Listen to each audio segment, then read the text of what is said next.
Hello, my friends. Let's jump in. Got quite a few things I want to talk about in no particular order. Let me give you some idea, though, what we have. We're going to talk about MAGA cracking up, as I have been talking about for a while, and they continue to do. I've got an op-ed written by a Trump voter who now regrets having voted for the orange buffoon. We have some pedophile news, and if we have time, I want to talk about the Trump people once again pushing their favorite conspiracy theory as a way of distracting from Epstein. So let's get to it. Let's begin with the continuing MAGA crack-up following their ass-kicking of last Tuesday, when Republicans really did very, very poorly in the election, worse than they had anticipated they were going to do. And I found an article about someone who is a fairly, I don't know, he's fairly influential. He's sort of a big wig on the MAGA right. He is well, let me read this article here. Here's the headline: Federalist boss savages weak and rudderless Trump in scathing rant. Leading MAGA mouthpiece Sean Davis has blasted Donald Trump in a scathing social media post. Let me pull up Mr. Davis's Twitter profile so you can see what this douchebag looks like. There he is. There is Mr. Sean Davis. Okay, back on the handsome one. Here we are. Davis, a staunch Trump supporter and CEO of the influential online magazine The Federalist, accused the weak and rudderless president of focusing too much on foreign policy instead of the domestic economic issues that affect tens of millions of Americans. Davis, who was previously the chief financial officer of the right-wing news site Daily Caller, also issued a dire warning to the GOP ahead of the crucial 2026 midterm elections. Now, this article is about a post that he wrote on Twitter, so why don't we just go directly to the source material here and see what this guy posted on Twitter. Here's what he wrote. He wrote, "I don't know who is advising congressional Republicans on strategy right now, but it is whoever," he wrote this poorly, "but it is whoever it is has an IQ barely approaching room temperature." By the way, it is always a good idea, if you are going to insult other people's IQ or to call people stupid, and you're doing that in writing, it's always a good idea to make sure you don't have glaring grammatical errors. So just some helpful advice to Mr. Sean Davis. Republicans right now have no accomplishments. Gee, you don't say. No plans and no vision. Why on earth would anyone be excited to go vote for them 12 months right now? I think he meant to write 12 months from now. I don't know what the hell he meant. Trump needs to ditch the foreign policy crap and focus all his attention. Now, you got to keep in mind, all right, I don't follow this guy religiously or anything, but I have been aware of him for years. I've seen his things over the years. He is an all-out Trump humper. So for him to be pissed at Trump, this is sort of delicious. Okay, anyway, Trump needs to ditch blah, blah, blah, blah, blah. Oh yeah, he needs to ditch the foreign policy crap and focus all his attention on the domestic economy, which is still not working for the majority of people. Right now he looks weak and rudderless. Be mad all you want, but it's the truth. Newly minted college grads can't find work and are saddled with debt. Where is their path to the American dream right now? Who is giving them a vision for the future worth fighting for? You cannot have a viable country or future when half your country and all its young people are locked out of the economy and locked out of ever owning a home or much of anything beyond next month's streaming subscription. Does anyone in Washington care about this? Anyone at all? Republicans had better wake up, because right now their nightmare is only beginning if they don't start making massive changes. Well, I gotta say, I don't disagree with much that he said right here. But you know what? Maybe he should have thought about all of this, I don't know, 10 years ago when he first started sucking Trump off. Because where he says here that, what does he say? Republicans right now have no accomplishments, no plans, and no vision. Why do you think that is, Mr. Davis? Because your party, thanks in part to people like you,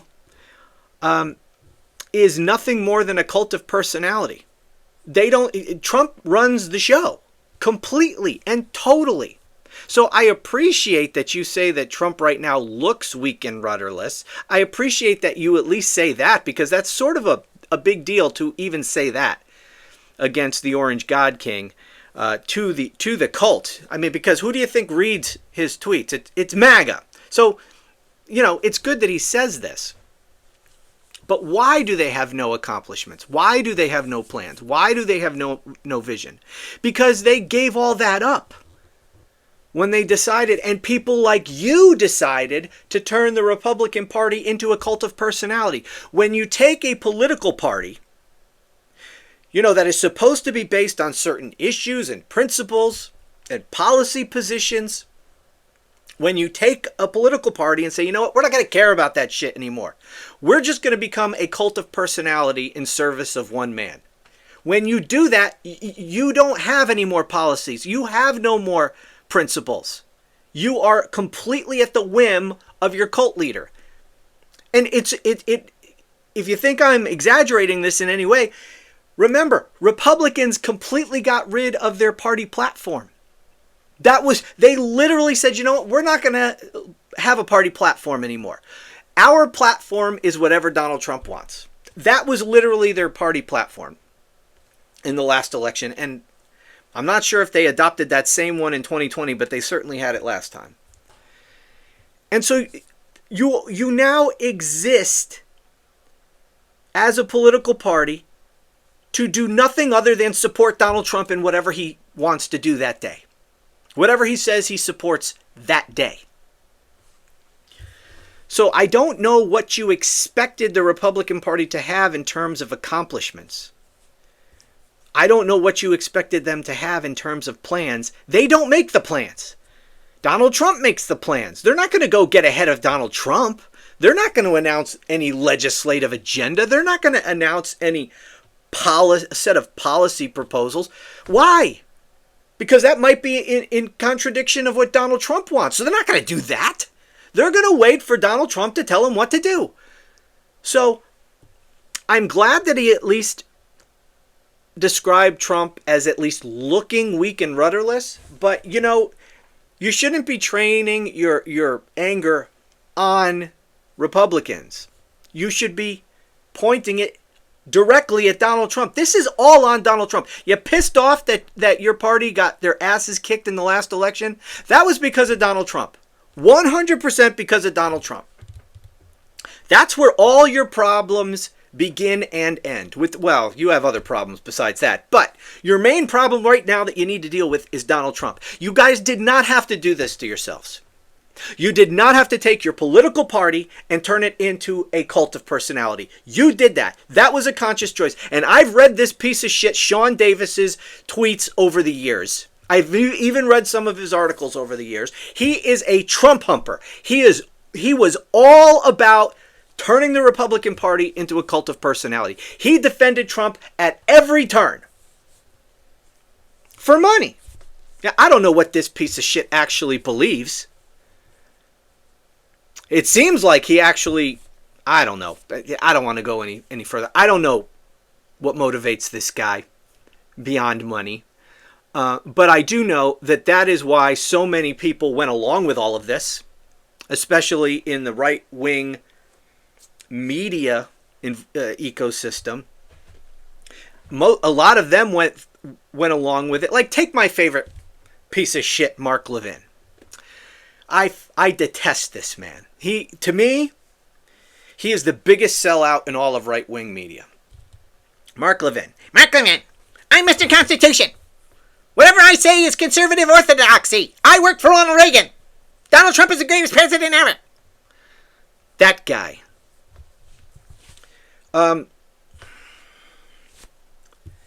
He was never Trump at the beginning. He refused to vote for Donald Trump. At least that's what he said. He opposed Donald Trump. He'll never vote for Donald Trump. Trump is a fraud. Trump is this. Trump is that. He was anti-Donald Trump. Then Mark Levin saw that he was losing audience, and he said, "Oh shit! I'm losing all my audience. Why am I not making as much money anymore? This is bullshit. I guess I gotta start sucking off Donald Trump." So on his knees, Mark Levin went to start sucking off Donald Trump for money. I think we have a word for that, don't we? Anyway, that's what so many of them did. Now, some of them actually, were all for it, all for Donald Trump. But most of them, because I paid attention. Most of the right wing media, most commentators, most talk show hosts, they were not in favor of Donald Trump. They were not supporters of Donald Trump. Many of them spoke out forcefully against Donald Trump. Many of the people who are his biggest cheerleaders right now. And they did it for money. You got to understand, this is their livelihood. Writing for whatever publication or radio shows or TV shows. And telling Republican audiences what they want to hear is how they make their money. If they piss them off by opposing Trump, they will be out of their career. And some of them went that way. Some of them refused to go along, continued to speak out against Donald Trump, and now they no longer have careers. Now they're doing other things. Because you cannot have a career in Republican politics, in Republican media, conservative media. It's not conservative anymore, but it's still referred to as conservative media, Right-wing MAGA fascist media. You can't have a career if you're going to be critical of Donald Trump. And so, I don't know what motivated Sean Davis, but a lot of them were motivated purely by money and careerism. That's it. So, anyway, Mr. Davis is pretty pissed. He can see the writing on the wall. He knows that if Republicans keep following Donald Trump, Donald Trump is the reason they lost. Donald Trump has a 37% approval rating. Donald Trump has a 63% disapproval, according to the latest NBC poll. And there's a lot of other polls that are similar. Donald Trump is horribly unpopular. He is underwater on every major issue. Democrats have an 8-point generic ballot lead a year out from the midterms. If things continue this way, Republicans will definitely lose control of the House and perhaps even the Senate. Mr. Davis can see it. A lot of them can see it, but they have a fucking problem. They can't do anything without Donald Trump doing it first. They follow his lead on everything. They are now hostage to the monster that they created. People like Sean Davis helped to create. By pushing pro-Trump propaganda for years and years and years. This is the result. When you cannot question the leader, when you cannot disagree with the leader, you create a cult of personality around him. And that's what you have. So congratulations, Mr. Davis. Enjoy the situation you put yourself in. Okay, I came across a op-ed in the USA Today, written by, some schmo. I voted for Trump. I feel completely swindled. Yeah, that's a shame. That's a real shame that you feel swindled. He wrote, if the 2024 presidential election were held today, I would sit it out.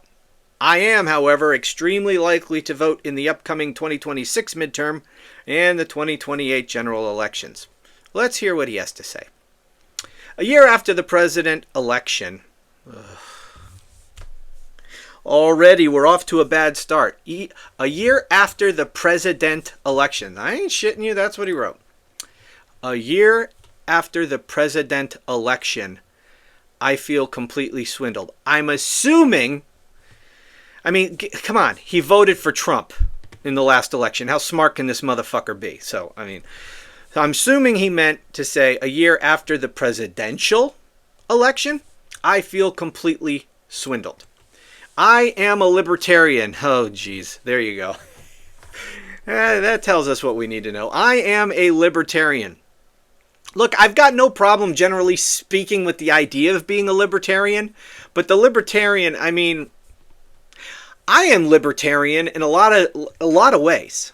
You know, I am a big proponent of personal liberty and a government that is constrained and a government that doesn't abuse the rights of its citizens. So it's not certain libertarian principles that I have a problem with. I have a problem with the Libertarian Party because they go around pretending that they are these great champions of personal liberty, right? I want the government out of my life. But then they literally, a lot of these libertarians literally supported a fascist for president. I mean, wasn't JFK very involved with these libertarians? Wasn't he at one point thinking of running for the Libertarian Party nomination? Anyway, the point is, they claim to believe in a lot of these principles, but their actions prove that they don't. They're full of shit, these libertarians. So anyway, this person is obviously a very confused person and a bad writer. I am a libertarian who voted for Donald Trump in 2024. See? I mean, obviously we knew he voted for Donald Trump, but I'm a libertarian who voted for a fascist, who voted for a guy who was literally using the government to punish people, to violate people's fundamental constitutional rights. He voted for that guy. And I guess he's going to go now to explain us how he didn't know that Donald Trump was going to be like that. The first time I ever voted for a Republican president, because he made efforts to listen and address our concerns. So this was in 2024. I voted for Donald Trump in 2024. The first time I ever voted for a Republican for president because he made efforts to listen and address our concerns. He came to our national convention, I remember that, promised to stay out of wars and slash government spending and useless programs with Elon Musk's Department of Government Efficiency. So this genius was swayed because Donald Trump came and made them promises at their convention. That was all it took. That was good enough for Mr. Libertarian, supposed to be skeptical of government. Did he not know that this guy was president once before? Did he think that Donald Trump just dropped from the sky and nobody knew anything about him? And he came to your libertarian convention and he made you a few promises and you thought, well, that sounds good. I'm going to vote for that guy. Is that what happened? You just completely memory hold the whole first term? And all the shit he was saying since leaving office. He's, promising to use the federal government to seek retribution against people. Promising to be a dictator. You just kind of forgot. You just didn't pay attention. He must be kidding. He must be kidding. He made us promises at our convention. So, fucking idiots. But none of it happened. The only thing Trump did... Let me try this again. The only thing Trump did do was pardon Silk Road. I guess it's one of those fucking days I can't even read. All right, I'm going to go in one more time. Let's give this one more shot. The only thing Trump did do was pardon Silk Road founder Ross Ulbricht, which I am very grateful for. But he has fallen completely flat on his face on all of his other promises. Now he is going after libertarians like Representative Thomas Massie and Senator Rand Paul, both representing Kentucky. A complete betrayal. Yes. Why are you surprised, little libertarian guy? If you do not support Donald Trump in all things, then you are an enemy of Donald Trump. And Donald Trump is a fascist. Donald Trump is a big government fascist. That is what he is. He is an authoritarian. And so libertarian type folks like Thomas Massey and Rand Paul, if they are going to have any principles whatsoever, and both of these two have gone all along with Donald Trump on way too much, but they have spoken out and opposed him on some things recently. And when you do that, then Donald Trump sees you as the enemy. Did you not know this about Trump? Really? Anyway, so he sees that as a big betrayal. I wish I sat out the 2024 election, but I will vote in 2026. I wonder how he's going to vote. Let's see if he tells us. What Doge found in terms of cuts was great. But right after that came the One Big Beautiful Bill Act and continuing resolutions that undid all of their progress by leaps and bounds. So he liked the One Big Beautiful Piece of Shit bill. This is not the brightest guy, but we knew this. The OBBB is one of the largest spending packages in recent U.S. history. From the candidate who ran on cutting wasteful spending and is going after Massey and Paul because they recognized it for what it was. What Doge tried to do was great, and am supportive of the spending cuts that... does he say anything worth reading here? I am, however, extremely... If the presidential election were held today with the same candidates, I would sit it out. I would not vote for Chase Oliver, the 2024 Libertarian Party's presidential nominee, because he is way too left-wing and alienating a lot of libertarians. That's why so many went to Trump and Robert F. Kennedy Jr. There was a hope that they would be willing to listen to us, but unfortunately that is not happening. I am, however, extremely likely to vote in the upcoming 2026 midterm and the 2028 general elections. I feel that I need to do what I can to ensure liberty advances, which includes voting for Libertarian Party candidates or candidates who have libertarian values. Well, if you, in your infinite stupidity, want to vote in the 2026 midterms, I highly encourage you to vote for those Libertarian Party candidates and no others. Just vote for Libertarians, because none of them have a chance of winning anywhere anyway. And so, because this guy isn't going to vote for Democrats, that's for sure. So if he doesn't vote for Libertarians, the only other persons he might vote for are Republicans. So let's encourage him only to vote for Libertarians. Because if he votes for Republicans, you're voting for Donald Trump. You're voting for more of this. I hope you see this by now, stupid person. A vote for any Republican is a vote for Donald Trump, because they are they are part of his cult. The Republican Party, they are not going to do anything other than what Donald Trump wants them to. There's not a damn one of them. It doesn't matter what they say when they run for election. They will be a Trump stooge. That's it. They will be a little sycophant.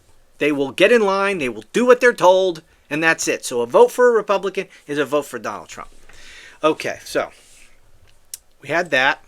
Very thoughtful op-ed from a moron. Now we have Ghislaine Maxwell. On to the pedo news. The pedophile news. This is fantastic! Ghislaine Maxwell gushes over special treatment in prison. Oh yeah, she's living her best life now in that minimum security prison. She can't believe her good fortune. Let's see what this article has to say. Convicted sex offender and Jeffrey Epstein associate. You know, you could say the same thing about Donald Trump. Well, almost. He hasn't been convicted of any sex offenses yet. Ghislaine Maxwell gushed over her special privileges in prison recently in a series of letters to her family and attorney. This according to NBC News. I feel like I have dropped through Alice in Wonderland's looking glass, Ghislaine wrote to her relative in a letter dated August 8th. I am much, much happier here and more importantly safe. So yes, everyone can breathe a sigh. Well, good for you, Ghislaine. You should be rotting in a maximum security prison. Well, I don't know about the rest of your life. You had, what, a 20-year sentence? And you should be doing every bit of it as hard time. I read also in another article that came out today that she even gets to play with puppies. Did you see that? She gets to play with puppies. She gets all kinds of special meals. And she's working on a pardon request to Donald Trump. Now, that's not necessary, Ghislaine. You really don't need to put in the effort. No official pardon request necessary. You're almost certainly going to get a pardon regardless of whether you request one. It's coming your way because Donald Trump needs to keep you happy, which is why you're in a minimum security prison, playing with puppies and getting special meals. So you really don't need, you know what? Why spend time working on a pardon request when you could be spending more time going on walks, playing with puppies, doing whatever else you do in that minimum security day camp that you go to? You really don't need to waste your time. Anyway, that's coming. You and I both know it's coming. Can't wait to see MAGA make excuses for it when it happens. And they will. You can rest assured of that. Okay, what else do I have here? I don't know if I want to talk about that. Here's a good one. Didn't mention this at the top, but I'll probably talk about this more later. Republicans sound alarm over Latino vote. This is our wake-up call. Donald Trump in 2024 made massive gains with Latino voters. So much so that Trump had this brilliant idea. I'm going to call up Greg Abbott in Texas. I'm going to call up Governor Hot Wheels, and I'm going to tell him, I want you to redistrict. I want you to squeeze out some more Republican seats for me. What the hell? Can we go to... Sorry. I'll deal with that later. I know, very professional of me to be reading text in the middle of a video. Anyway, yeah, I want you to squeeze out 5 more Republican seats out of Texas because I am just so damn popular in Texas. And those brown people, they love me. I made so many gains with, what the hell? Yes, no, maybe so. Okay, bear with me. I gotta see what's going on here.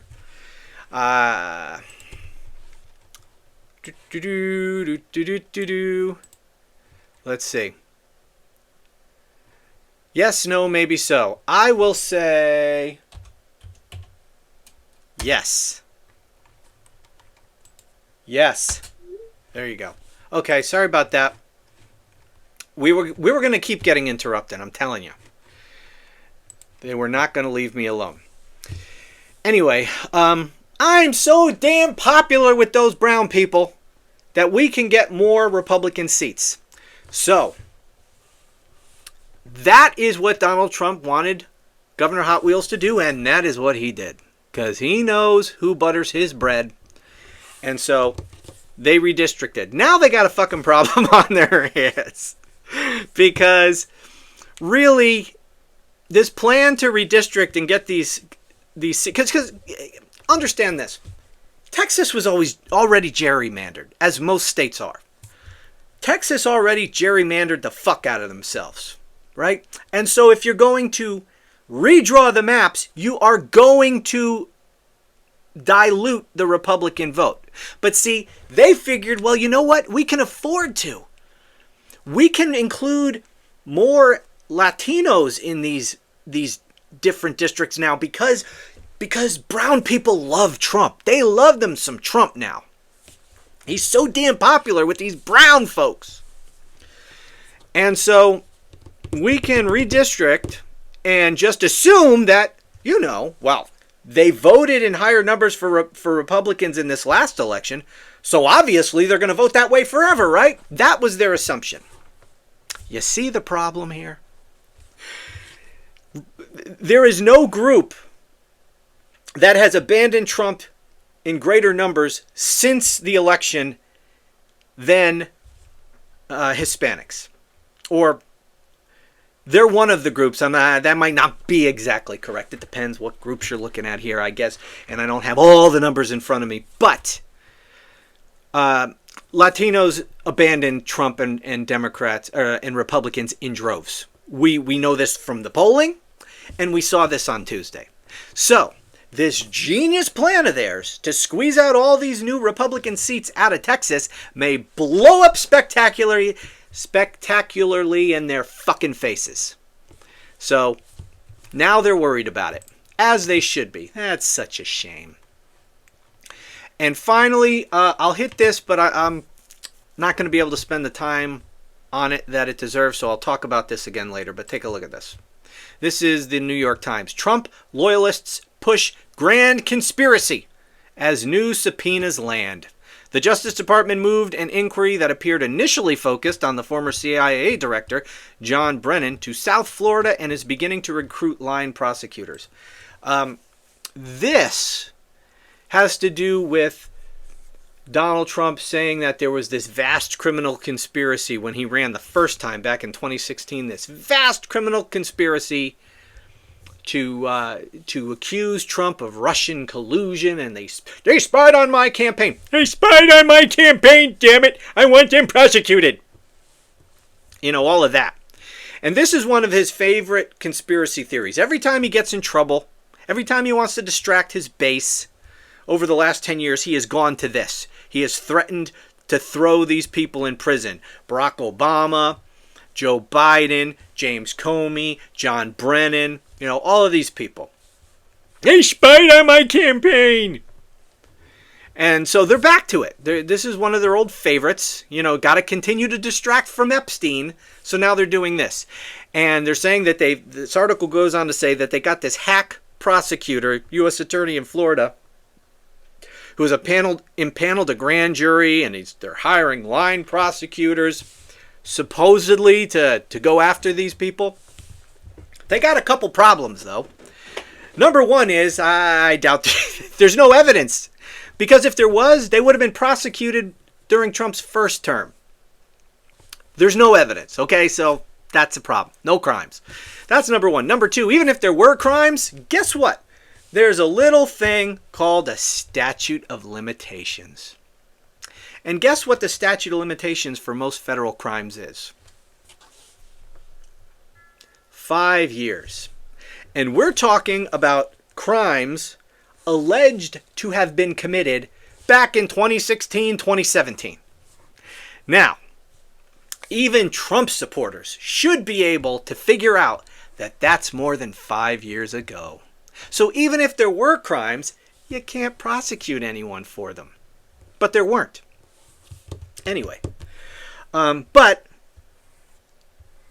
what can they do? What will they do? They're not going to do shit, more than likely, for the reason I said, the statute of limitations. I mean, we know they have no problem indicting people, even if there's no evidence for it. I mean, look, they've already done that. But how do you get around that statute of limitations problem? Because the indictment, you have to put the date you say that the crime was committed. The indictment is going to be defective right on its face. And so what are they going to do? Are they going to indict? Now, they can get a grand jury to indict. They can get a grand jury to indict virtually anyone, except, I guess, Jeanine Pirro. She's so fucking incompetent. She's failing to have grand juries indict left and right. And then even when she does secure an indictment, she loses the case at trial, like with the sandwich guy. But for the most part, you can get a grand jury to indict on whatever you want. And I've explained why that is many times. So, yeah, they could conceivably get indictments even though the statute of limitations has run. But then you got two other problems. One, like I said, the indictment, when the grand jury indicts, then it gets filed with the clerk and it goes to the court. Well, the judge is going to see just by reading the indictment that it's defective right on its fucking face. You're alleging a crime that in the indictment you say took place further back than the statute. I mean, you can't. The statute of limitations has run. It's been more than 5 years. So I have to dismiss this indictment without hearing anything about it. Because you can't. It's no good. So that's number one. It's defective on its face. Number two, you're a lawyer. You're licensed to be able to practice law. your license can be revoked. You can be disbarred. And if you're going to indict someone after the statute of limitations has run, that's pretty fucking bad. So I'm just saying. The case ain't going to go anywhere anyway. And now you run the risk of potentially losing your license to practice law. So what's this prosecutor really going to do? I don't know. We'll see. Maybe they will get an indictment, file it with the court, let the court dismiss it, and then, accuse the court of, just being part of the deep state. It's another left-wing judge. Maybe get the cult to attack the judge, firebomb their house or something. By the way, did we ever find out any information about that judge's house in, I believe, South Carolina that was lit on fire like a month ago or so? I honestly don't know. There was speculation because this judge had ruled against Trump on something. There was speculation that the Trump cult had something to do with it. I don't know. And I haven't looked into it, but I just realized now that I hadn't heard anything more about that. I don't know if the arson investigation is complete, if they know anything. I don't know. Anyway, so maybe they do that, but still you run the risk of professional discipline for having brought an indictment after the statute of limitations had run. I don't know. Guess we'll have to wait and see. Do I have anything else? Let me see if there's any news that had broken while I am talking to you here. No, I don't see anything. I see one final thing. I saw that this is it Sydney Sweeney, this little blonde chick who was in those jeans commercials that Fox News was all over, like wall to wall for like a fucking month. There was this jeans commercial that I think it said like she was laying in her pair of jeans and she said, "I have good jeans," or something along those lines.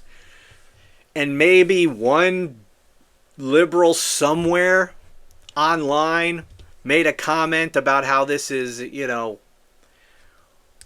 white power, white privilege, white superiority, white supremacy, whatever, something along those lines. To say, "I have great genes." Yeah, it's because you're white. Because one person might have said something like that somewhere, and so Fox News took that and ran with it and accused the entire left, all Democrats everywhere, of being furious up in arms over this jeans commercial. And I personally, I'd never even heard of the friggin' jeans commercial until Fox News started incessantly talking about it. And I don't think many people on the left knew anything about it either. I hadn't heard anybody talking about this friggin' jeans commercial. Anyway, apparently she was in a new movie that shit the bed. I don't even know. What movie was this? MAGA favorite Sydney Sweeney had a feeble opening at the box office for her inspirational boxing film Christie. The film was released in just over 2,000 theaters nationwide, according to The Wrap, and grossed only $1.3 million for a per-theater average of just $649. Wah, wah. That's a shame. Look, I don't have anything against this Sydney Sweeney. I don't know that she intended to be part of that stupid Fox News controversy. I don't think anybody intended for that when they made the stupid jeans commercial.